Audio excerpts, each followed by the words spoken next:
Oscar Brooks, and I'm here with Daniel Buchanan, and he's one of our missionaries here. And we just want to talk a little bit of how this thing happened with him. And so, Daniel, what's the deal? How did you end up here? I mean, what's the journey there? Where's the mission bug? What got you here? Sure.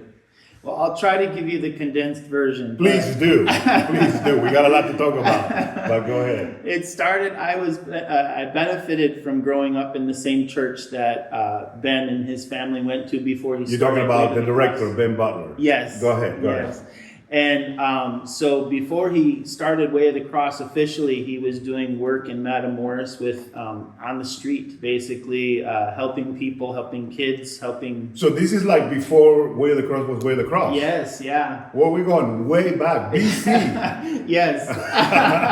Go ahead. And so how old were you at that time? I was about 11 or 12 years old. Yeah. Woo. Yeah, I was young. A baby boy. Go ahead. He was asking for people from the church who were interested to come and help him and support him. And I ran up to him after service and I'm like, I want to go. And he said, go ask your parents. And he's like, yeah, they'll never let him go. But yeah. My parents are like, yeah, go. Yes. Gotcha. So I ended up, I'll be honest, through most of my middle school and beginning of the high school years, almost every Friday, Saturday night, I spent with Ben going across the bridge into Matamoros, just running at that time he would show videos that are movies that were in Spanish that were evangelical. So I'd run the projector or I'd help set up things and stuff like that. But and so I loved Ben. I loved Jeannie and the family. And then I moved away my senior year and went to college up in Wisconsin. So you started this when you were a preteen. Yes. Now you're off somewhere else. I went off somewhere else completely. Got it. So let's skip the off part. Come back to me. So then you got back here. I came back. Well, fortunately, I was able to marry his oldest daughter. So there's a connection here. Yes. No wonder you look happy. So go ahead. She's a beautiful, intelligent woman, and I was very fortunate to have her hand in marriage. And through that, I was able to reconnect with the Way of the Cross, of course. And Kathy and I at that time, we actually lived away from the valley, jobs and school and things like that. But both of us, when Kathy finished school, we were praying really hard about our next step, and both of us felt compelled to come back to the valley and be part of. So let me drop something on you there, because there's challenges on missionaries. People have asked us a lot of questions. I mean, the finances, right.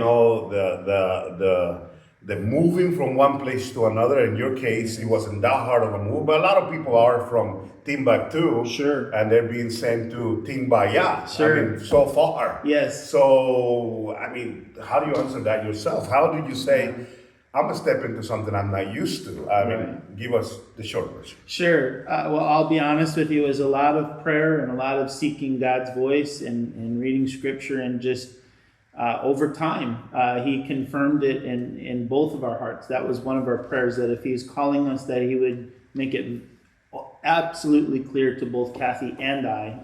And he did that. And we didn't have a pile of money or anything like that. we came on faith and somewhat.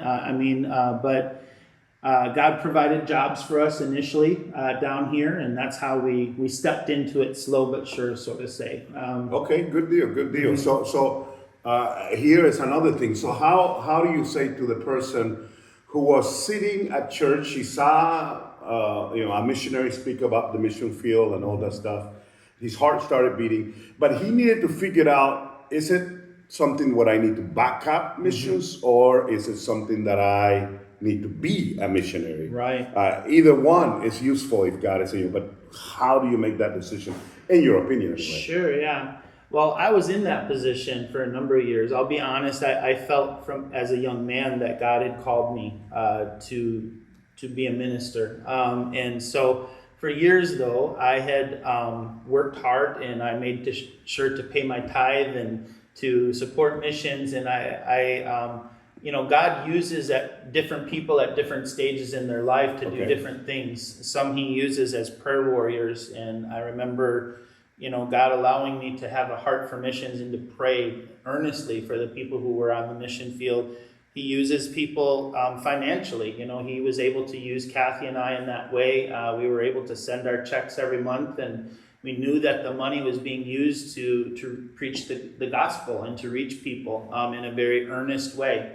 It wasn't going to waste. And then the third way, eventually, not everybody gets to this point because God uses people in different manners, but eventually he called me to be a full-time missionary. And so it's really just developing that relationship with God and being obedient to him. All right. That sounds good. It's kind of funny. Recently, you and I were out there in Mexico somewhere, and I for those of you who don't know, I introduced him as Brother Fel. And he speaks enough Spanish to figure that out. I said, here's Brother Fel. He's like, wait a minute. That's the ugly brother. What are you talking about? I tried to play that one on you. I forgot you grew up in the valley, so you grew up around Spanish. You were Buchanan. I was Buchanan, yes. Up north it's Buchanan. Down here it's Buchanan. Buchanan. Yeah. Anyway, so culturally you clash with something. You are used to it here, but most people are not. So, yeah. Talk to me about the culture shock. Sure. What's the deal there?